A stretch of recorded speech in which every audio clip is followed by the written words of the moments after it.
Hello, it's Sidney again with Chapter 8 of Pinocchio by Carlo Collodi. Pinocchio, hoping to be in time to help his father, swam the whole night. And what a terrible night it was. Towards morning, he saw a long strip of land not far off. It was an island in the middle of the sea. He tried his utmost to reach the shore, but all in vain. The waves knocked him about as if he had been a stick or a wasp or a straw. At last a billow rolled up with such fury that it lifted him up and threw him violently far onto the sands. He fell with such force that, as he struck the ground, his ribs and all his joints cracked. Little by little the sky cleared, the sun shone out, and the sea became as quiet and smooth as oil. The puppet put his clothes in the sun to dry and began to look in every direction in hopes of seeing, on the vast expanse of water, a little boat with a little man in it. But he could see nothing but the sky and the sea and the sail of some ship, but so far away that it seemed no bigger than a fly. This idea of finding himself alone, all alone in the midst of this great uninhabited country, made him so melancholy that he was just beginning to cry. But at that moment, at a short distance from the shore, he saw a big fish swimming by. It was going directly on its own business, quietly, and with its head out of the water. Not knowing its name, the puppet called to it in a loud voice to make himself heard. Sir Fish, will you permit me a word with you, sir?" "If you like," answered the fish, who was a dolphin and very polite. "Have you by chance met a little boat with my papa in it?"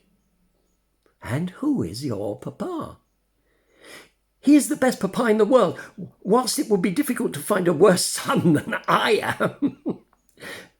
"During the terrible storm last night," answered the dolphin, "the little boat must have gone to the bottom."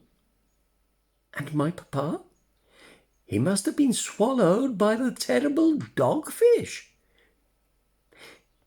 "Is this dogfish very big?" asked Pinocchio, who was already beginning to quake with fear. "Big?" replied the dolphin. "I need only tell you that he is bigger than a 5-storied house, and that his mouth is so enormous and so deep that a railway train could pass easily down his throat." "Mercy upon us!" exclaimed the terrified puppet, and putting on his clothes with the greatest haste, he said to the dolphin, "Goodbye, Sir Fish. Excuse the trouble I have given you, and many thanks for your politeness." He began to walk fast, so fast indeed that he was almost running, and at the slightest noise he turned to look behind him, fearing that he might see the terrible dogfish with a railway train in its mouth following him. After a walk of half an hour, he reached a little village called the Village of the Industrious Bees. The road was alive with people running here and there to attend their business. All were at work, all had something to do. "Ah," said that lazy Pinocchio at once, "I see this village will never suit me." In the meanwhile, he was tormented by hunger, for he had eaten nothing for 24 hours, not even vetch. There were only 2 ways by which he could obtain food, either by asking for a little work, or by begging for a halfpenny or for a mouthful of bread. He was ashamed to beg, for his father had always preached to him that no one had a right to beg except the aged and the infirm. It is the duty of every one else to work, and if they will not work, so much the worse for them if they suffer from hunger. At that moment, a man came down the road, tired and panting for breath. He was dragging along, with fatigue and difficulty, 2 carts full of charcoal. Pinocchio, judging by his face that he was a kind man, approached him.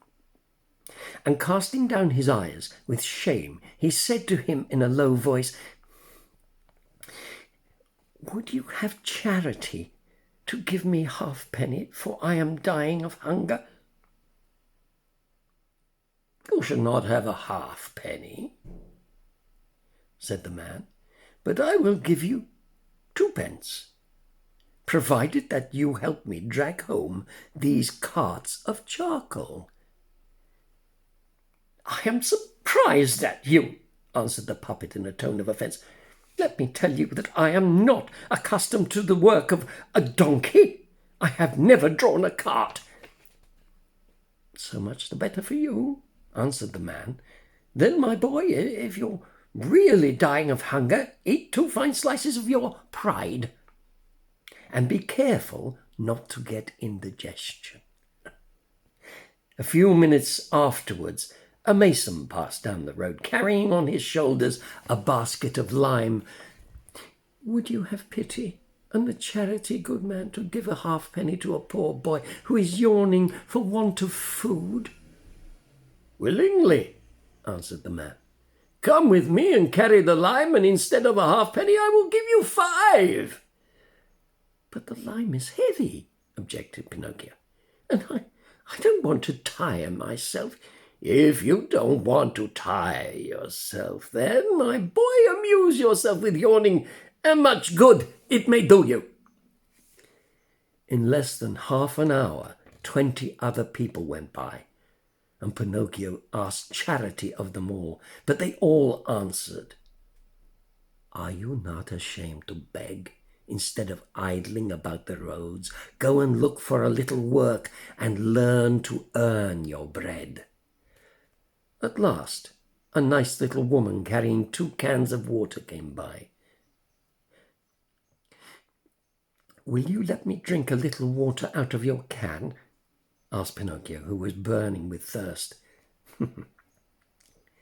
"Drink, my boy, if you wish it," said the little woman, setting down the 2 cans. Pinocchio drank like a fish, and as he dried his mouth, he mumbled, "I have quenched my thirst. If I could only appease my hunger."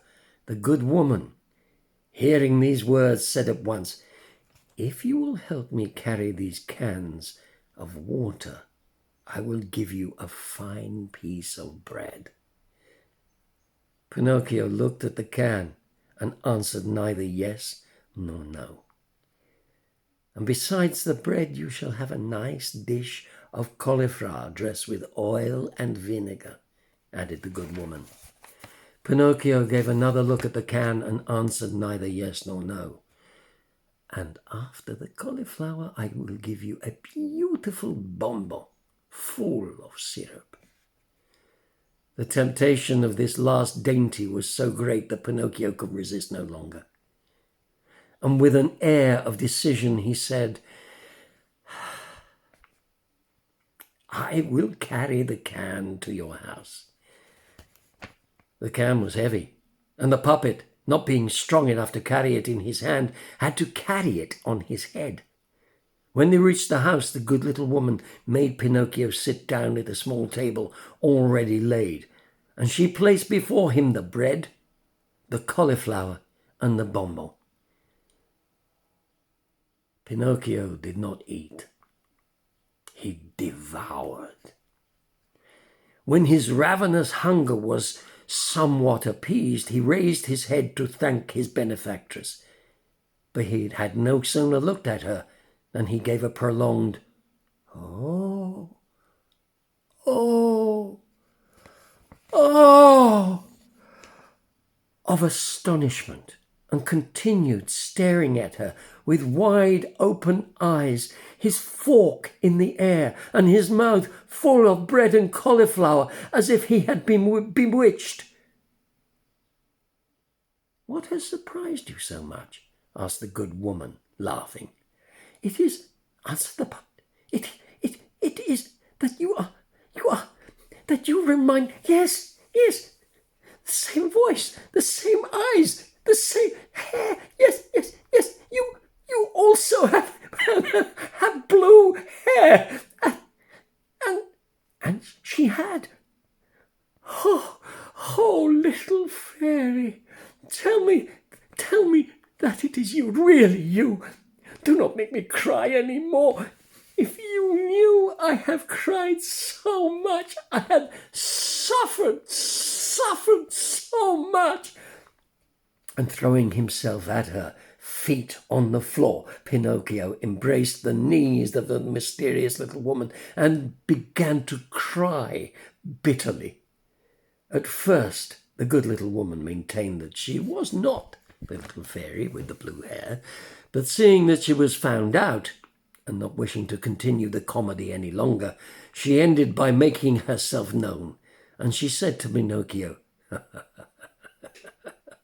"You little rogue, how did you ever discover who I was?" "It was my great affection for you that told me. Do you remember? You left me a child, and now that you have found me again, I am a woman almost old enough to be your mamma." "I am delighted at that, for now, instead of calling you little sister, I will call you mamma. I have wished for such a long time to have a mamma like other boys. But how did you manage to grow so fast?" "That is a secret." "Teach me it, for I should also like to grow. Don't you see, I always remain no bigger than a ninepin." "But you cannot grow," replied the fairy. "Why?" "Because puppets never grow. They are born puppets, live puppets, and die puppets." "Oh, I am sick of being a puppet," cried Pinocchio, giving a slap. "It is time that I became a man." "And you will become one, if you know how to deserve it." "Not really." "And when do I deserve it?" "A very easy thing, by learning to be a good boy." "And you think I am not?" "You are quite the contrary. Good boys are obedient, and you—" "And I never obey." "Good boys like to learn and to work, and you—" "And instead I lead an idle vagabond life the year through." "Good boys always speak the truth." "Yes, and I always lie." "Good boys go willingly to school." "And school gives me pain all over my body. But from today I will change my life." "Do you promise me?" "I promise you. I will become a good little boy, and I will be the consolation of my papa." "Where is my poor papa at this moment?" "I do not know." "Shall I ever have the happiness of seeing him again and kissing him?" "I think so. Indeed, I am sure of it." At this answer, Pinocchio was so delighted that he took the fairy's hands and began to kiss them with such fervour that he seemed beside himself. Then, raising his face and looking at her lovingly, he said, "Tell me, little mamma, then it was not true that you were dead?" "It seems not," said the fairy, smiling. "If you only knew the sorrow I felt and the tightening of my throat when I read, 'Here lies—'" "I know, and it is on that account that I have forgiven you. I saw from the sincerity of your grief that you had a good heart.